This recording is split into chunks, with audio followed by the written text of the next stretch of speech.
ইসমাইলকে গিয়া বলল, ইসমাইল তুমি কোথায় যাচ্ছ? ইসমাইল বলল, আমি আমার বাবার সাথে দাওয়াত যাচ্ছি। ইসমাইলের কথা শুনে শয়তান বলল, আফসোস, তোমার বাবা কিন্তু তোমাকে দাওয়াতে নিয়ে যাচ্ছে না, তোমার বাবা তোমাকে জবাই করার জন্য নিয়ে যাচ্ছে।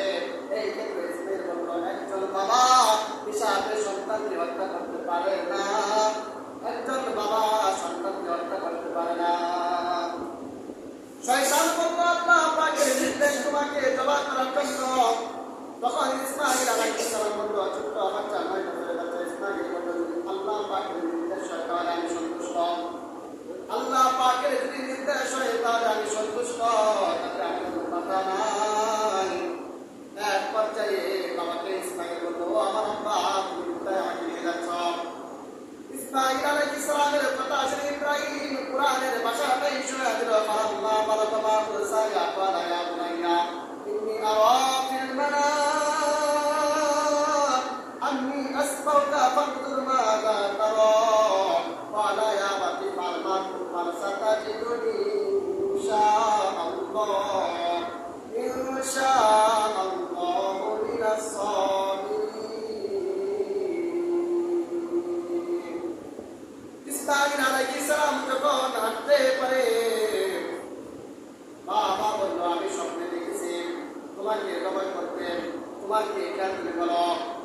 ইসমাইল আলাইহিস সালাম বলল, আমার আব্বা, আল্লাহ তাআলা যা আপনাকে দিয়েছে তাই করুন, আপনি অবশ্যই আমাকে অচিরে চিন্তার মধ্যে পাইবেন। আমি এমন সন্তান না যখন আপনি জবাই করবেন আমাকে জবাই করবেন না, এই কথা আমি বলবো না। যখন জবাই করার জন্য নিয়ে গেল, প্রতিমধ্যে শয়তানের সাথে সাক্ষাৎ। ইব্রাহিম আলাইহিস সালাম ইসমাইল আলাইহিস সালাম চিন্তা করলো, শয়তান যেহেতু আমাদের সাথে সাক্ষাৎ করেছে, শয়তান সামনে পড়বে, তাকে পাথর নিক্ষেপ করবো। হাজরা যারা গিয়েছে হজ করার জন্য তারা কিন্তু পাথর নিক্ষেপ করতে পারে। হজের যে কয়েকদিন সময়, এই সময়ের মধ্যে 7টা করে পাথর নিক্ষেপ করতে পারে। তো সেখান থেকে পাথর নিক্ষেপ করা আসছে, শয়তানকে লক্ষ্য করে রাখে। ইসমাইল আলাইহিস সালাম বাবা ইব্রাহিম দুইজনে মিলে সন্ধি করলো, আমাদের সামনে শয়তান আসবে আর 7টা করে পাথর নিক্ষেপ করবো তার নাক বরাবর। তো এইভাবে করলো, যেটা আপনার হাজিরা করে আর কি, যেমন হজের দিনগুলোতে এই 7টা পাথর নিক্ষেপ করতে পারে, প্রতিদিন নিক্ষেপ করতে পারে। সেখান থেকে আসলো, শয়তানকে লক্ষ্য করে। তো ইসমাইল আলাইহিস সালামকে যখন জবাই করার জায়গায় নিয়ে গেল, ইব্রাহিম আলাইহিস সালাম আবার ইসমাইলকে বলল, ও আমার সন্তান, তোমার এখন পরামর্শ কি বলো, তোমার এখন খেয়াল কি বলো?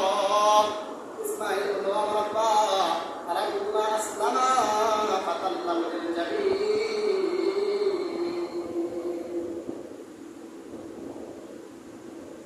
সন্তান ইসমাইল আলাইহিস সালাম বাবাকে বলল, আমার আব্বা, আল্লাহ পাকের হুকুম আমরা আলহামদুলিল্লাহ।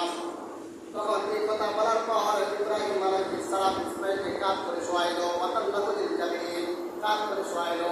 মদিনাতে মক্কাতে মদিনাতে একটা আল মিনা বাজার আছে, মিনা বাজার আছে একটা।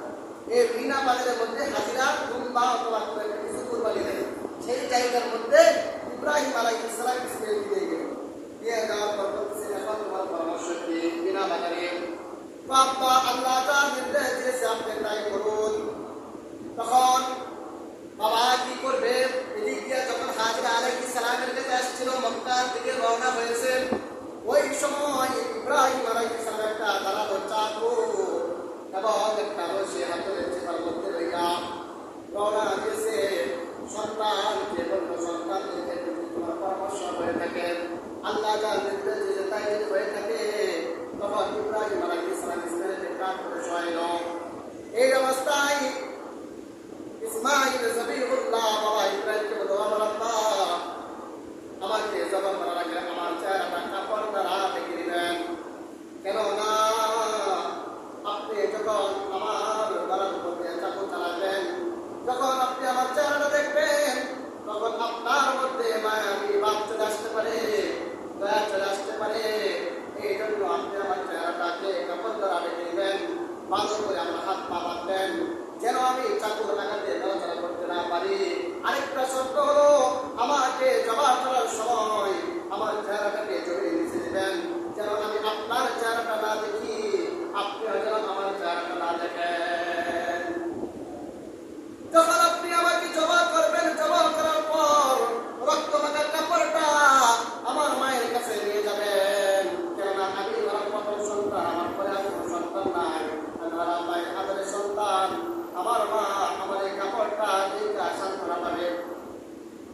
একটা সত্য বাবাকে দিল।